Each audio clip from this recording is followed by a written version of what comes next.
వంగూరులోని కొప్పలు రోడ్డులో గల dreams school నందు పాఠశాల 15వ వార్షికోత్సవ వేడుకలు అంబరాన్ని అంటాయి. పాఠశాల ఆవరణంలో జరిగిన వార్షికోత్సవ వేడుకల్లో ఒంగోలు నగర పాలక సంస్థ మేయర్ గంగడ సుజాత, ప్రకాశం జిల్లా ఎస్పీ దామోదర్ సత్యమణి, రూపానాయుడు ముఖ్య అతిథిగా పాల్గొన్నారు. ఈ సందర్భంగా జరిగిన కార్యక్రమానికి పాఠశాల secretary and correspondent Lakshmi Srinivas అధ్యక్షత వహించారు. అనంతరం జరిగిన కార్యక్రమంలో మేయర్ గంగడ సుజాత మాట్లాడుతూ వెలకట్టలేనిది కేవలం విద్య మాత్రమేనని అన్నారు. విద్య ద్వారా మాత్రమే సమాజంలో మంచి గౌరవం లభిస్తుందని తెలిపారు. జిల్లా ఎస్పీ సతీమణి రూపానాయుడు మాట్లాడుతూ విద్యార్థులకు విద్య అనేది ఎంత ముఖ్యమో క్రమశిక్షణ కూడా అంతే ముఖ్యమని గుర్తు చేశారు. తల్లిదండ్రులు తమ పిల్లలను మితిమించి గారభం చేయవద్దు అని, పిల్లల బాధ్యతను ఉపాధ్యాయులపై ఉంచాలని సూచించారు. పాఠశాలకు వచ్చి నేర్చుకున్న విద్య మాత్రమే శాశ్వతంగా గుర్తు ఉండిపోతుందని పేర్కొన్నారు. అనంతరం పాఠశాల పూర్వపు విద్యార్థులతో పాటు ప్రస్తుతం పాఠశాల నందు విద్యను అభ్యసిస్తున్న ఉత్తమ విద్యార్థులకు అతిథుల చేతుల మీదుగా అవార్డులను అందజేశారు. ఈ సందర్భంగా ఫిబ్రవరి 28వ తేదీన జాతీయ సైన్స్ దినోత్సవాన్ని పురస్కరించుకొని డ్రీమ్స్ పాఠశాల నందు జరిగిన రక్తదాన శిబిరంలో రక్తదానం చేసిన విద్యార్థుల తల్లిదండ్రులకు అధ్యాపక బృందానికి సర్టిఫికేట్ ప్రదానం చేశారు. అనంతరం అతిథులను పాఠశాల యాజమాన్యం లక్ష్మీ శ్రీనివాస్ దంపతులు ఘనంగా సత్కరించారు.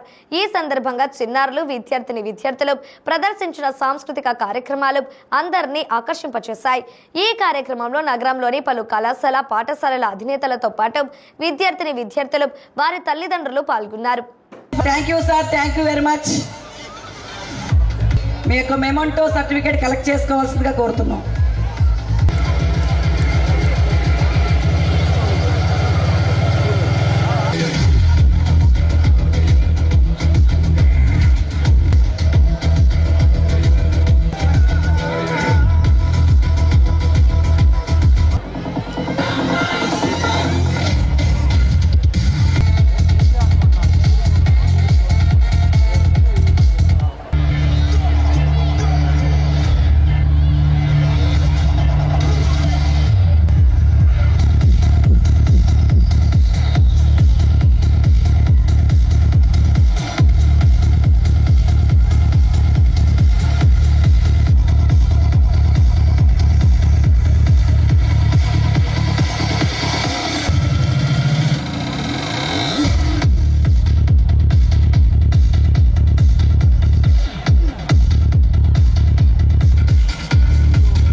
విద్యారంగంలో సేవలు అందించినందుకు కూడా వీళ్ళని బాగా అవేర్నెస్ గా నేను రిక్వెస్ట్ చేయడం జరిగింది. I hope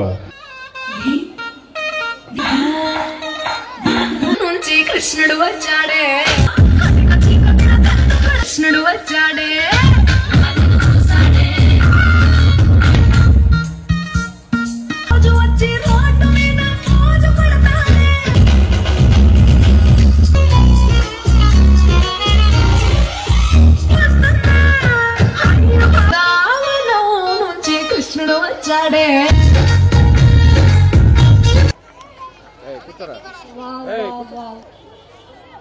Let us welcome the correct.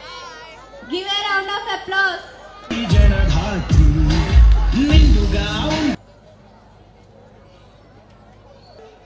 So విద్యా దేవత అందుకని కూడా లైట్ ఉన్న స్కూల్ నడుపుతున్నానంటే లైట్ లేదు మేడం అన్నారు. అందుకని మళ్ళీ బండి బయట పెట్టి లోపల మీద ఉన్నటువంటి అభిమానంతో అలాగే ఇక్కడ విద్యార్థుల పట్ల చాలా మందికి చాలా కష్టతరమైనటువంటిది. విద్యను కోల్పోయినప్పటికీ ఎంతో కష్టపడి జేఈ అడ్వాన్స్ లో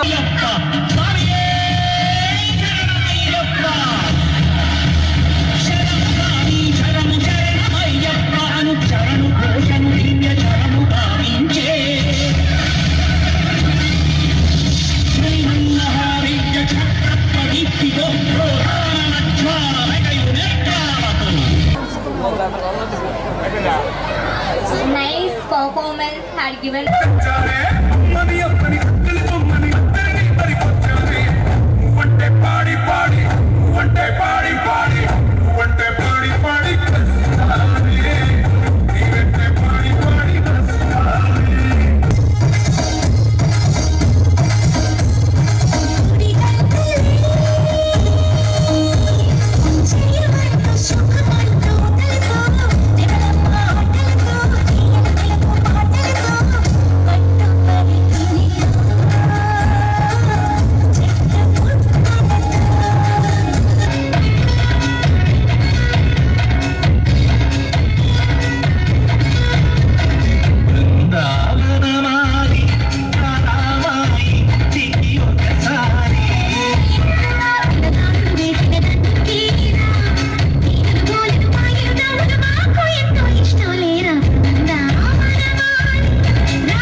క్లాస్ కంప్లీట్ చేశాను, 17-18th బ్యాచ్.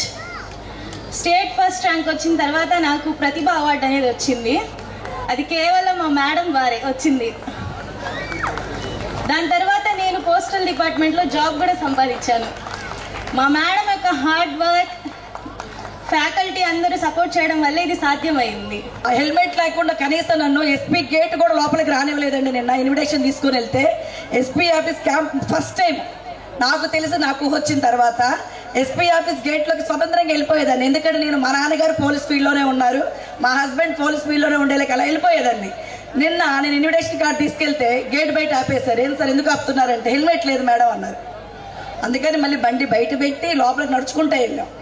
సో అంత డిసిప్లైన్గా ఉన్నటువంటి ఎస్పీ గారు మధ్యాహ్నం సార్ వచ్చారు, వేరే ప్రకాశం జిల్లా ఎస్పీ గారు మధ్యాహ్నం మన స్కూల్కి విజిట్ చేయడం జరిగింది. సాయంత్రం కొంచెం పని ఉండటం వల్ల సారు రాలేకపోతున్నారు. కానీ సారు మన స్కూల్ మీద ఉన్నటువంటి అభిమానంతో, అలాగే ఇక్కడ విద్యార్థుల పట్ల ఉన్నటువంటి ప్రేమాల రాగాలతో సారు గారి సతీమణి అయినటువంటి నర్మదా నాయుడు గారిని పంపించారు. మన స్కూల్ నుంచి వచ్చిన తర్వాత మళ్ళీ ట్యూషన్కి పంపిస్తున్నాము. ట్యూషన్ వచ్చిన తర్వాత పిల్లలు అలసిపోయి పడుకుంటున్నారు. కానీ వాళ్ళ కష్టమేంటి, ఆ రోజు క్లాస్ రూమ్లో కానీ స్కూల్లో కానీ ఏం జరిగింది, ఎలాగ జరిగింది, ఈరోజు మీకు ఎలా గడిచింది అనే విషయాన్ని ఒక్క 10 నిమిషాలు పిల్లలతో పంచుకునే పరిస్థితులు వాళ్ళ పేరెంట్స్ లేరు. కానీ అలా ఉన్నారు అని అంటే దానికి కారణం పిల్లలు ఒక లోన్లీనెస్కి ఫీల్ అవుతున్నారు. అందరూ కూడా ఫోన్లకి ఎడిక్ట్ అయిపోతున్నారు, ఈ మొబైల్స్కి అందరూ కూడా ఎడిక్ట్ అయిపోతున్నారు.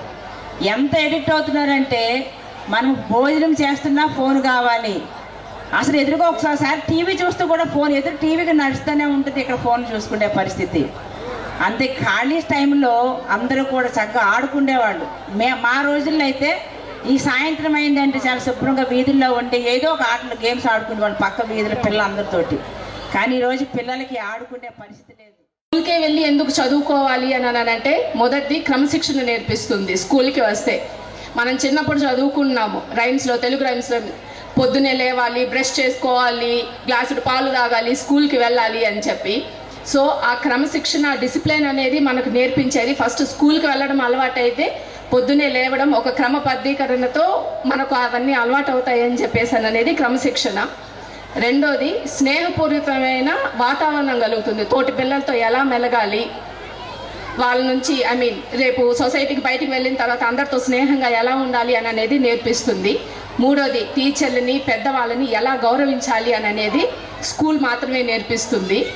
నాలుగోది పిల్లలు వాళ్ళతో ఈక్వల్గా వాళ్ళు షేరింగ్ నాలెడ్జ్, మిగతా పిల్లలతో ఎలా మన నాలెడ్జ్ని వాళ్ళతో ఎలా షేర్ చేసుకోవాలి, వాళ్ళకి తెలిసినటివి మనం ఎలా నేర్చుకోవాలి వాళ్ళ దగ్గర నుంచి అనేటివి నేర్పించేటివన్నీ కూడా స్కూల్ మాత్రమే.